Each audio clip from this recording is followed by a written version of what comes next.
Eloquent ادب کے ویور سے گزارش ہے کہ ہمارے چینل کے پلے لسٹ آپشن کو ایکسپلور کریں اور جتنے بھی آڈیو بکس کمپلیٹ ہو چکے ہیں جیسے داستان ایمن فروشوں کی، شمشیر بے نیام، آخری چٹان اور ایک بت شکن پیدا ہوا، فردوس ابلیس اور نیل بہتا رہا، اندلس کی ناگن، مارکہ کربلا، ان سب آڈیو بکس کو خود بھی سنیں اور زیادہ سے زیادہ شیئر کرنے کی کوشش کریں۔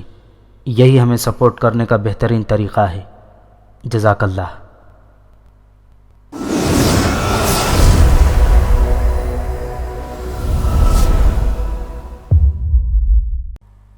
تم میری عمر کا اندازہ نہیں لگا سکتے، تمہیں یقین نہیں آئے گا۔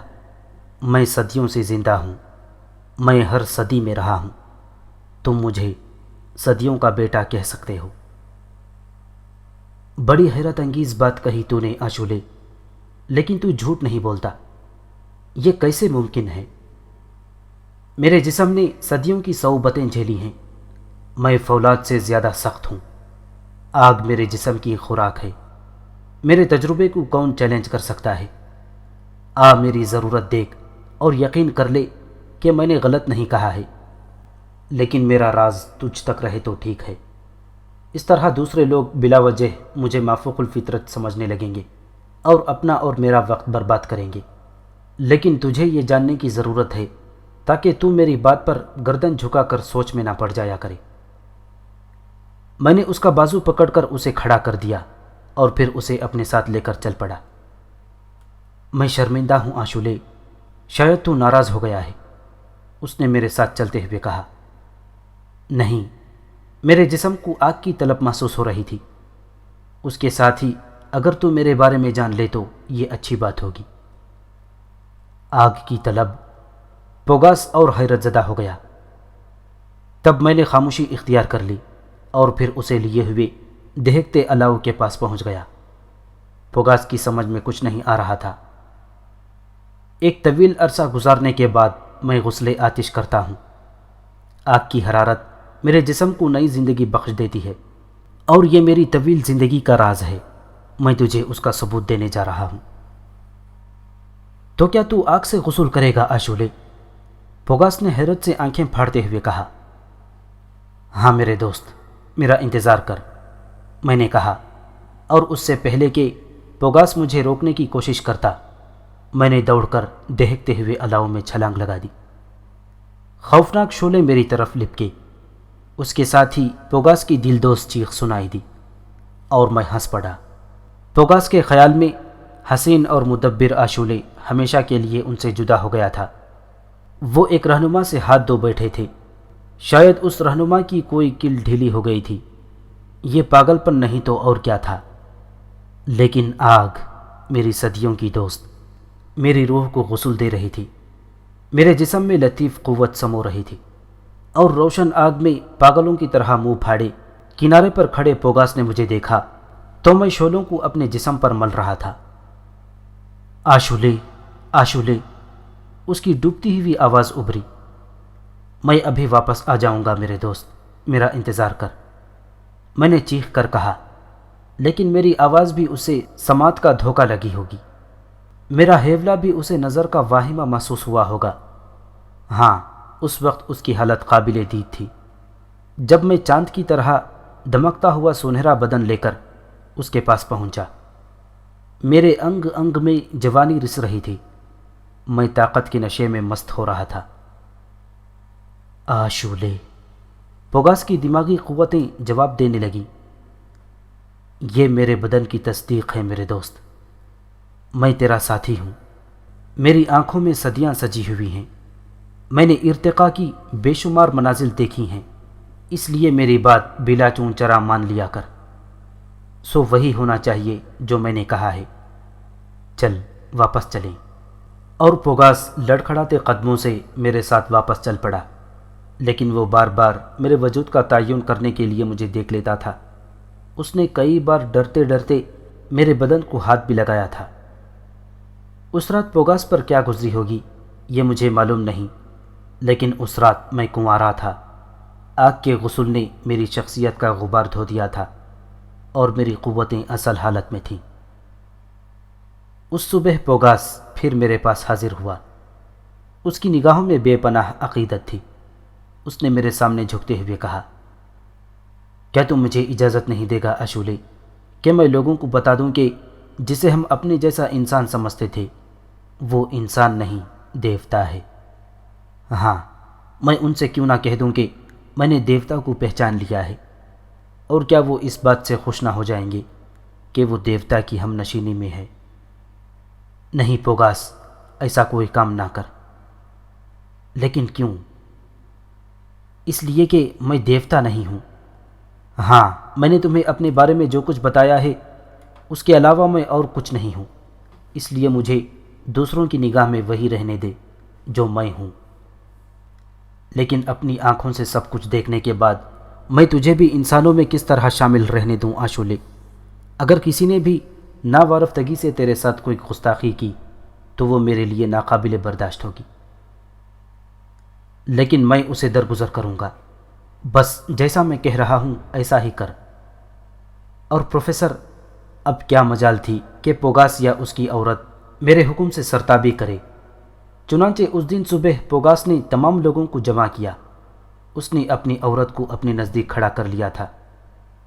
سنو لوگوں، تمہیں علم ہے کہ عظیم نجات دہندہ ہمارے لیے وہی سوچتا ہے جو بہتر ہو اور جس میں ہماری خوشیاں، ہمارے لیے آسانیاں پوشیدہ ہوں۔ اور سنو، اگر وہ کچھ کہے اور اس کی تعمیل نہ کی جائے تو یہ نجات دہندے کی عظمت سے انحراف ہے، اور اس کے نافرمان کبھی خوش نہیں رہ سکتے۔ جنہیں صرف فائدہ پہنچایا گیا ہو اور نقصان کی ایک بات بھی نہ کی گئی ہو۔ تو کیا تمہیں نجات دہندہ کے فیصلوں پر اعتماد ہے؟ میں نے پوچھا۔ آشولے ہمارا سچا دوست ہے، سب نے بیک زبان کہا۔ تو یہ اس کا حکم ہے۔ ہماری دشواریوں کا حل ہے کہ آج سے لباس کا استعمال اتنا مختصر کر لیا جائے کہ ہم اپنا لباس اپنے بچوں کے لیے محفوظ کر دیں۔ اور سنو، نجات دہندہ کی تجویز ہے کہ اس سے ہمارے بچوں کی ضرورت پوری ہوگی اور ہمیں اپنی نسل ختم نہیں کرنی پڑے گی۔ پوگاس نے میری تجویز دہرائی اور لوگوں کے چہرے شرم سے تمتما اٹھے۔ سو میں جانتا تھا کہ یہ تجویز درست ہے اور وہ ہم میں سے نہیں ہوں گے جو اس پر عمل نہ کریں۔ یوں سب سے پہلا انسان میں اور دوسری میری عورت ہے جو نجات دہندے کے حکم پر عمل کر رہے ہیں۔ پوگاس نے اپنا لباس اتار کر میرے قدموں میں ڈال دیا۔ اس کے زیریں جسم پر صرف چند دھجیاں رہ گئیں۔ اس کے ساتھ ہی اس نے اپنی عورت کی طرف اشارہ کیا جو ایک حسین جسم کی مالک تھی۔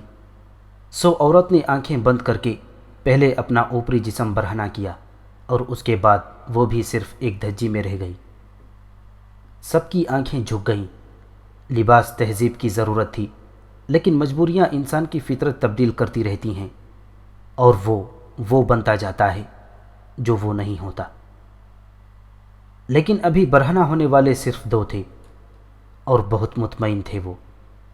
تب پوگاس نے میری طرف رخ کر کے کہا، میری راہ میں تو نے مشکل حائل کر دی ہے آشولے۔ میں بدقسمت ہوں کہ انہوں نے پیروی نہیں کی اور تیرے قدموں میں صرف دو لباس ہیں، لیکن میں وعدہ کرتا ہوں کہ اگر ان میں سے کوئی بھی تیرے حکم کی تعمیل نہ کرے تب بھی تو میرے جسم پر لباس نہ دیکھے گا اور نہ میری عورت کے۔ نہیں، نجات دہندہ کے حکم کی تعمیل سب پر فرض ہے۔ ایک نسوانی آواز سنائی دی، اور پروفیسر، میرے حکم کی تعمیل کرنے والی سب عورتیں تھیں اور ان کے اقدام نے دوسروں میں بھی تحریک کی۔ ہاں، ایک بات چپکے سے بتا دوں کہ تعمیل کرنے والے دوسرے لوگوں میں پہل کرنے والی میری عورتیں تھیں، اور جب ایک ایک عورت برہنہ ہو گئی تو ان میں مرد بھی شامل ہونے لگے۔ ہنستے مسکراتے جھیمتے شرماتے مرد بھی لباس اتارتے رہے۔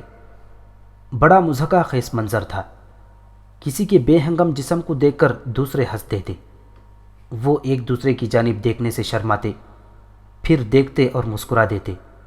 یوں سب برہنہ ہو گئے میرے سامنے۔ وہ ایک تاروں بھری رات تھی۔ ابانیہ میری آغوش میں تھی۔ رات کے حسن سے متاثر ہو کر ہم چاندنی میں نکل آئے تھے اور ہم نے ایک اونچی پہاڑی منتخب کی تھی۔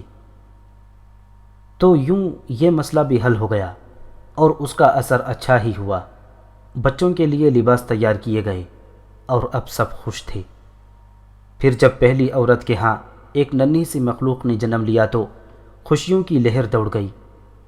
یہ نئی زندگی کا آغاز تھا، اور ایسی انوکھی تھی یہ ننھی مخلوق جس نے عجیب حالات میں زندگی پائی تھی۔ یوں اس آبادی کی ابتدا کی گئی۔ لوگ بظاہر خوش تھے، انہوں نے مطمئن رہنا سیکھ لیا تھا، لیکن حالات کو کہاں ثبات تھا۔ اچانک ہمارے کانوں نے ایک آواز سنی، ایک انوکھی اور پراسرار آواز۔ جذبات کا بھوت اتر گیا۔ ہم چونک پڑے، کیونکہ یہ آواز ہم میں سے نہ تھی، اور اس خوبصورت وادی کے پراسرار ویرانے میں اس سے قبل ہم نے کوئی اجنبی آواز نہیں سنی تھی۔ ابانیہ میری آغوش سے نکل گئی، میں خود اس کی طرف متوجہ نہیں تھا۔ آشولے، اس نے حیرت سے کہا۔ ہاں، یہ کیسی آواز ہے؟ وہ تعجب سے بولی۔ چمڑے منڈے ہوئے لکڑی کے خول جن سے ایسی آوازیں پیدا ہوتی ہیں، لیکن یہ خول انسانی ہاتھوں سے بنتے ہیں، میں نے جواب دیا۔ تو کیا اس وادی میں ہمارے علاوہ بھی انسان بستے ہیں؟ ابانیہ حیرت سے بولی۔ اس سے قبل میں نے اس بات پر غور کیا تھا، قرب و جوار میں ایسے نشانات تلاش کیے تھے، لیکن یقیناً میلوں دور کے علاقے میں انسانی وجود کے نشانات نہیں ملے تھے۔ مگر یہ آوازیں، ان آوازوں کے بارے میں میں وثوق سے کہہ سکتا ہوں کہ یہ انسانی ہاتھوں سے ہی پیدا ہو رہی ہے، میں نے جواب دیا۔ ابانیہ کے چہرے پر خوف کے آثار ابھر آئے، اس کی آنکھوں میں ہراس کی پرچھائیاں نظر آنے لگیں۔ پھر وہ لرزتے ہوئے لہجے میں بولی، لیکن اب یہ انسان کہاں سے آ گئے؟ میں نے اس کی بات کا کوئی جواب نہیں دیا۔ خوف و دہشت میرے قریب سے ہو کر بھی نہیں گزرے تھے۔ خوف انہیں ہوتا ہے جنہیں زندگی کا خوف ہو۔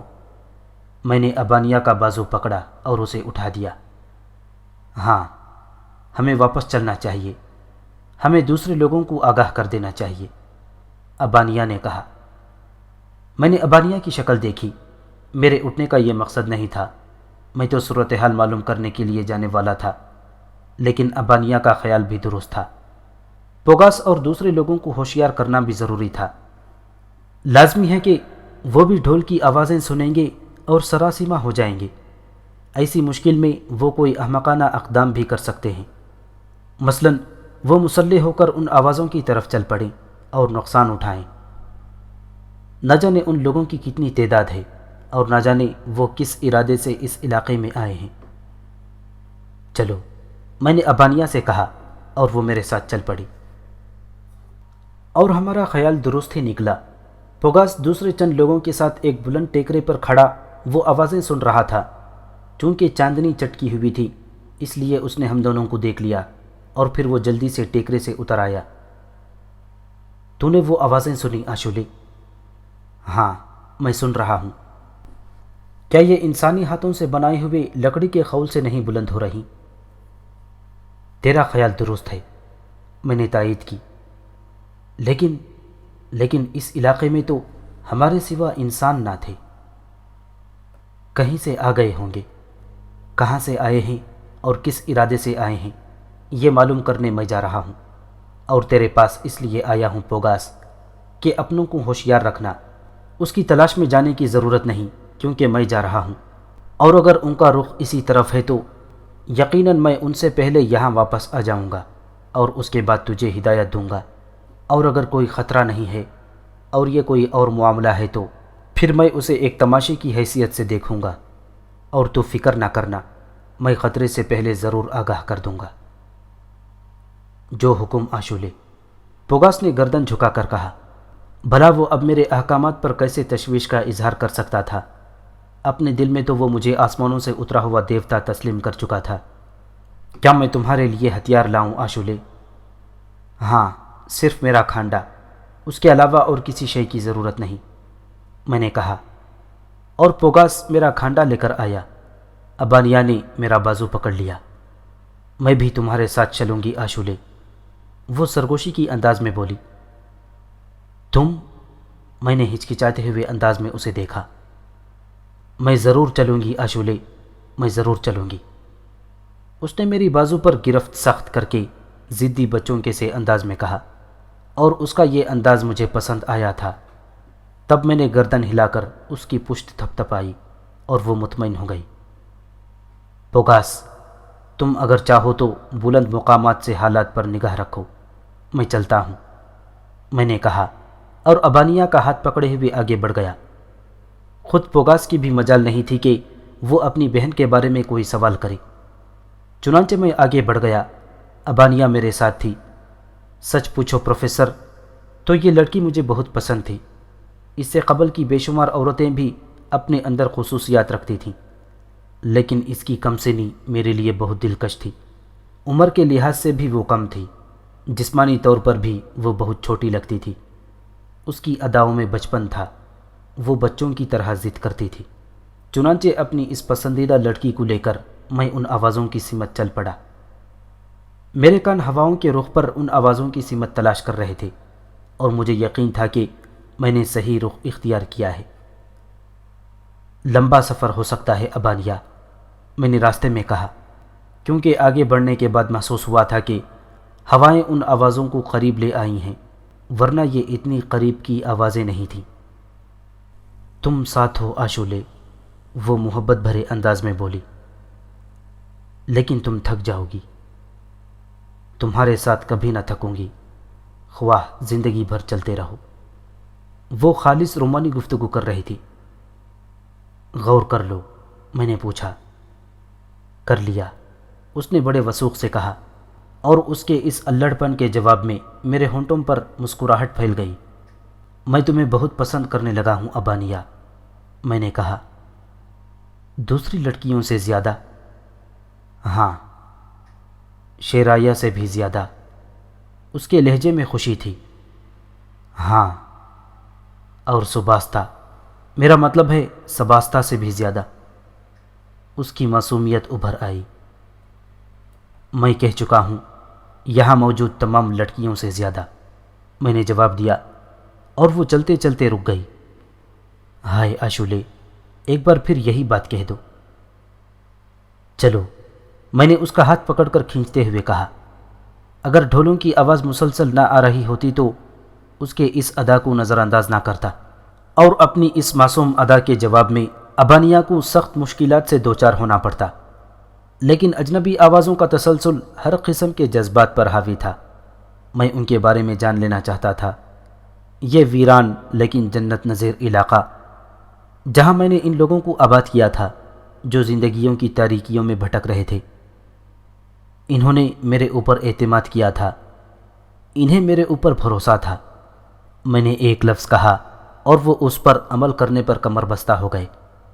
چنانچہ میں بھی ان کے راستے کی ہر مشکل دور کرنے پر آمادہ تھا، اور انہیں ہر آفت سے بچانے کے لیے اپنی صلاحیتیں صرف کر دینا چاہتا تھا۔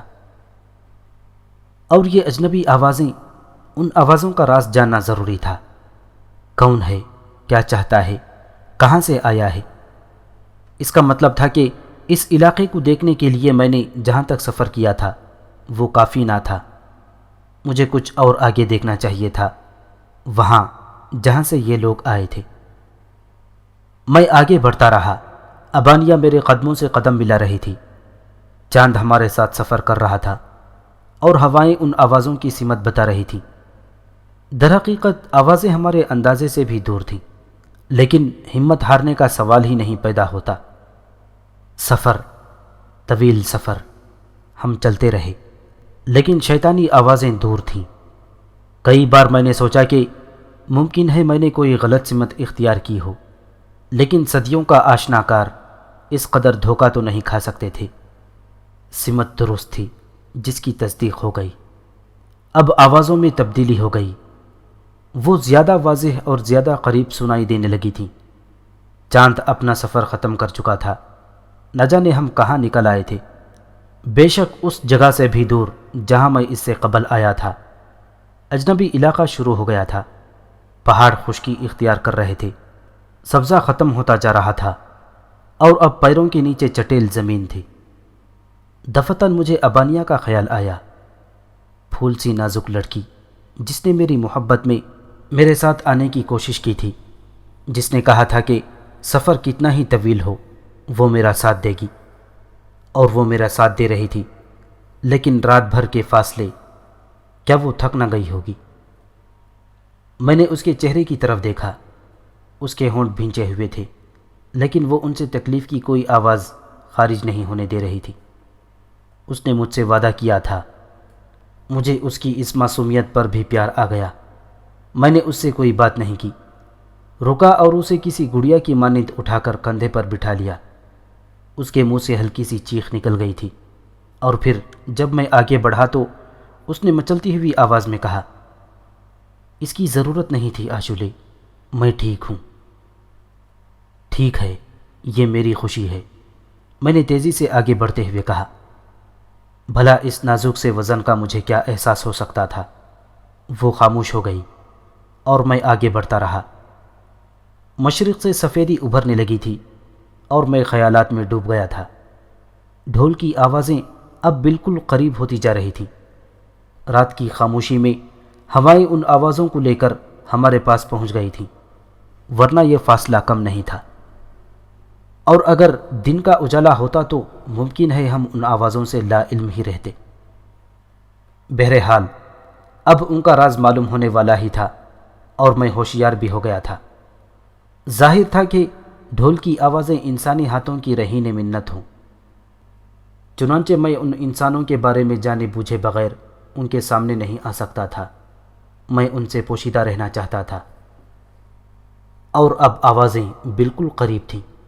میں نے ڈھول کی آوازوں کے ساتھ ایک وحشیانہ گیت کی آوازیں سنی اور رک گیا۔ اب آوازوں کی سمت کا اندازہ لگانے میں بھی دشواری نہیں ہو رہی تھی۔ جس جگہ میں تھا یہ ایک اونچی پہاڑی تھی جس کا اختتام ایک گھاٹی پر ہوتا تھا۔ گویا ہم بلندی پر تھے اور یہاں سے پستیاں شروع ہوتی تھیں، لیکن یہ ڈھلان ناقابل عبور تھے، بلکہ انہیں آسانی سے طے کر کے گھاٹی میں پہنچا جا سکتا تھا۔ گھاٹی بہت طویل و عریض تھی، اور اس کے بعد پھر ایک پہاڑی سلسلہ شروع ہو جاتا تھا۔ ابانیہ، میں نے ابانیہ کو آواز دی۔ آشولے، اس نے سرسراتی آواز میں کہا، اور پھر بولی، مجھے نیچے اتار دو، میں بالکل ٹھیک ہوں۔ اور میں نے اسے نیچے اتار دیا۔ اب ہم ان کے قریب پہنچ گئے ہیں۔ ہاں، یہ آوازیں، کیا یہ گیت کی آواز ہے؟ ہاں، نہ جانے وہ کیا کہہ رہے ہیں۔ رک جاؤ، میں سننے کی کوشش کرتا ہوں، میں نے کہا، اور پھر میں نے ان آوازوں پر کان لگا دیے، اور آہستہ آہستہ ان کے بول میری سمجھ میں آنے لگے۔ گانے والے گا رہے تھے، اے عظیم طاقت، اے متحرک پہاڑ، اے وہ ہماری بستیوں کو ویران کرنے کی قوت رکھتا ہے، لیکن ہم تیرے غلام ہیں، ہم تیرے پرستار ہیں، تیرے خادم، ہم جو صدیوں سے تجھ پر اپنی جانیں نثار کر رہے ہیں، ہم جو نہیں بھولتے چڑھتے چاند کی 8ویں رات کو، اور دیکھ آج بھی تیرے غلام آئے ہیں، وہ ہمیشہ کی طرح تیرے لیے تیرا پسندیدہ تحفہ لائے ہیں، اسے قبول کر، اسے قبول کر۔ وہ عجیب و غریب گیت میرے کانوں میں گونجا، اور میں نے ابانیہ کو بھی اس سے لا علم نہ رکھا۔ اوہ، تو یہ کوئی مذہبی رسم ہے؟ ابانیہ نے گہری سانس لی۔ ہاں، لیکن یہ لوگ، ان کی بستیاں کہاں ہیں؟ ان کے گیت سے پتہ چلتا ہے کہ یہ کہیں دور سے آتے ہیں، چڑھتے چاند کی ہر 8ویں رات کو، لیکن اس سے قبل تو ہم نے کبھی ڈھول کی آواز نہیں سنی تھی، میں نے پرخیال انداز میں کہا۔ ابانیہ خاموش تھی، اس نے اس گیت پر کوئی مزید تبصرہ نہیں کیا۔ ہاں، میں اس عظیم قوت کے بارے میں سوچ رہا تھا جسے انہوں نے مخاطب کیا تھا، وہ جو ان کی بستیوں کو ویران کرنے کی قوت رکھتا ہے، وہ کون ہے؟ کیا ہم آگے بڑھ کر ان لوگوں کو دیکھنے کی کوشش نہ کریں؟ ابانیہ نے کہا۔ چلو، میں نے جواب دیا، لیکن نیچے جھانکنے سے قبل ہم نے کوئی ایسی آڑ تلاش کی جہاں سے ہم ان کی نگاہوں سے پوشیدہ رہ سکیں، اور یہ آڑ ایک انوکھی چٹان تھی جو ڈھلان کے کنارے پر پڑی ہوئی تھی۔ ہم دونوں اس کی آڑ میں پہنچ گئے۔ تب ہم نے انہیں دیکھا۔ وہ رنگین کھالوں کے لباس پہنے ہوئے تھے، ان کے پیروں میں موٹے چمڑے کے جوتے بھی تھے، ان کے پاس لوہے کے ہتھیار بھی تھے۔ بظاہر وہ بالکل غیر مہذب نہیں معلوم ہوتے تھے۔ ان کی تعداد تقریباً 50 تھی، لیکن 5 ایسے تھے جو ان سے مختلف معلوم ہوتے تھے۔ مختلف صرف انداز میں کہ ان کے ہاتھ پاؤں کھال کی پٹیوں سے کسے ہوئے تھے اور انہیں پٹیوں کے ذریعے ہی ایک لکڑی کے ستون سے باندھ دیا گیا تھا جسے شاید ان لوگوں نے ہی نصب کیا تھا۔ کیا یہی اس عظیم طاقت کا پسندیدہ تحفہ ہے؟ میں نے کہا۔ کیا مطلب؟ ابانیہ چونک پڑی۔ لکڑی کے ستون سے بندھے ہوئے لوگوں کو دیکھ رہی ہو؟ اوہ ہاں، تو وہ عظیم طاقت زندہ ہے، نظر آنے والی ہے؟ وہ سہمے ہوئے انداز میں بولی۔ شاید، میں نے آہستہ سے کہا، اور پھر میں نے دیکھا سورج طلوع ہو رہا تھا۔ جو ہی سورج کی پہلی کرن نے باہر جھانکا، ڈھول اور گیت بند ہو گیا۔ اچانک خاموشی چھا گئی اور ویرانہ سائیں سائیں کرنے لگا۔ عجیب سا سناٹا فضا پر مسلط ہو گیا تھا۔ پھر ان لوگوں نے قطاریں بنائیں اور ایک طرف چل پڑے۔ ستون سے بندھے ہوئے لوگ دھاڑے مار مار کر رو رہے تھے اور میں مانی خیز نگاہوں سے انہیں دیکھ رہا تھا۔ کیا قصہ ہے، کیا معاملہ ہے، میں سوچ رہا تھا، اور میری نگاہیں دور ایک پہاڑی کے درے میں جاتے ہوئے لوگوں پر تھیں۔ ان کی رفتار بہت تیز تھی اور تھوڑی دیر میں وہ نگاہوں سے اوجھل ہو گئے۔ تب میں نے ابانیہ کی طرف دیکھا۔ کیا خیال ہے ابانیہ؟ ہمیں ان لوگوں کی مدد کرنی چاہیے، ابانیہ نے جواب دیا، اور میرے ہونٹوں پر مسکراہٹ پھیل گئی۔ میں نے ابانیہ کو اپنے بازوؤں کی گرفت میں لیتے ہوئے کہا، تم ہر لحاظ سے میرے لیے موزوں ہو ابانیہ، اور اس نے اپنی باہیں میری گردن میں ڈال کر اچک کر میری آنکھوں کو چومتے ہوئے کہا، کیوں آشولے؟ کیونکہ تم اسی انداز میں سوچتی ہو جس طرح میں، اسی انداز میں فیصلہ کر لیتی ہو جسے میں پسند کرتا ہوں۔ میری خوش نصیبی ہے آشولے، ورنہ میں تو تیرے قدموں کی خاک بھی نہیں ہوں۔ چلو ہم ان لوگوں کی رودات سنیں، میں نے کہا، اور ہم ڈھلان اترنے لگے۔ ڈھلان سے وادی میں اترنے میں کوئی دقت نہیں ہوئی۔ ابانیہ اپنے قدموں سے اتر رہی تھی۔ اس ہلکی پھلکی لڑکی کو بھلا کیا دقت ہو سکتی تھی؟ یہاں ہم ڈھلان عبور کر کے وادی میں پہنچ گئے اور ہمارا رخ ان کی طرف ہو گیا جو ستون سے بندھے ہوئے تھے۔ ان لوگوں نے بھی ہمیں دیکھ لیا اور اچانک ان کی گریہ وزاری بند ہو گئی۔ وہ متعجب نگاہوں سے ہم دونوں کو دیکھ رہے تھے۔ تب ہم ان کے قریب پہنچ گئے۔ چمڑے کی پیٹیوں سے نہ صرف ان کے ہاتھ بلکہ پاؤں بھی کسے ہوئے تھے۔ پانچوں نوجوان تھے۔ ان کے رنگ سانولے تھے، سیاہ نہ تھے۔ جسمانی طور پر بھی وہ مضبوط انسان تھے۔ چند لمحات ان پر حیرت کا سکوت طاری رہا، پھر اچانک جیسے سب ہوش میں آ گئے اور پھر بیک وقت چیخنے لگے، اے آزاد انسان، ہمیں آزاد کر دو، دیوتاؤں کے لیے ہمیں آزاد کر دو، ہم زندگی بھر تمہارے احسان مند رہیں گے۔ میں تمہیں آزاد کر دوں گا دوستوں، لیکن کیا تم بندش کھلتے ہی بھاگ تو نہ جاؤ گی؟ یہ جگہ بہت خوفناک ہے ہمارے لیے اور تیرے لیے بھی، اور تو اس جگہ سے ناواقف ہے اور یہاں سے نکل جانا موزوں ہے۔ ہمیں جلدی کھول دے، مبادا وہ نہ آ جائیں۔ یقیناً وہ یہاں موجود نہیں ہے، لیکن وہ یہاں ضرور آ جائے گا کیونکہ یہ غار اس کا مسکن ہے۔ ان میں سے ایک نے کہا، میں نہیں جانتا تم کس کے بارے میں کہہ رہے ہو، تاہم میں پہلے تمہیں آزاد کیے دیتا ہوں تاکہ اس کے بعد تم سے سکون سے گفتگو کر سکوں۔ میں نے اپنے مضبوط ہاتھوں سے ان کے ہاتھوں اور پیروں میں بندھی ہوئی چمڑی کی پیٹیاں توڑ دیں اور وہ اپنے ہاتھ مسلنے لگے۔ ان کے چہرے خوشی سے کھل اٹھے۔ وہ خوفزدہ تھے، لیکن ان میں سے کسی نے فرار ہونے کی کوشش نہیں کی۔ ان کے چہروں سے احسان مندی کے تاثرات جھلک رہے تھے۔ پھر ان میں سے ایک نے کہا، تو نے ہماری زندگی بچائی ہے ہمارے محسن، بتا ہم تیرے اس احسان کا کیا بدلہ دیں؟ کیا تم اسی وقت بدلہ اتار دینے پر آمادہ ہو؟ میں نے ان کے چہروں کو غور سے دیکھتے ہوئے کہا، جو کچھ تو نے ہمارے ساتھ کیا ہے اس کا کوئی بدلہ نہیں ہے، لیکن ہم تیرے احکامات کی پابندی کرنا چاہتے ہیں۔ کیا تم کچھ وقت میرے ساتھ گزار سکتے ہو؟ ہاں، ہم پوری زندگی تیرے ساتھ گزار سکتے ہیں، کیونکہ اب ہماری بستی ہمارے لیے اجنبی ہو چکی ہے۔ کیا تم اس وادی سے خوف محسوس کرتے ہو؟ میں نے پوچھا۔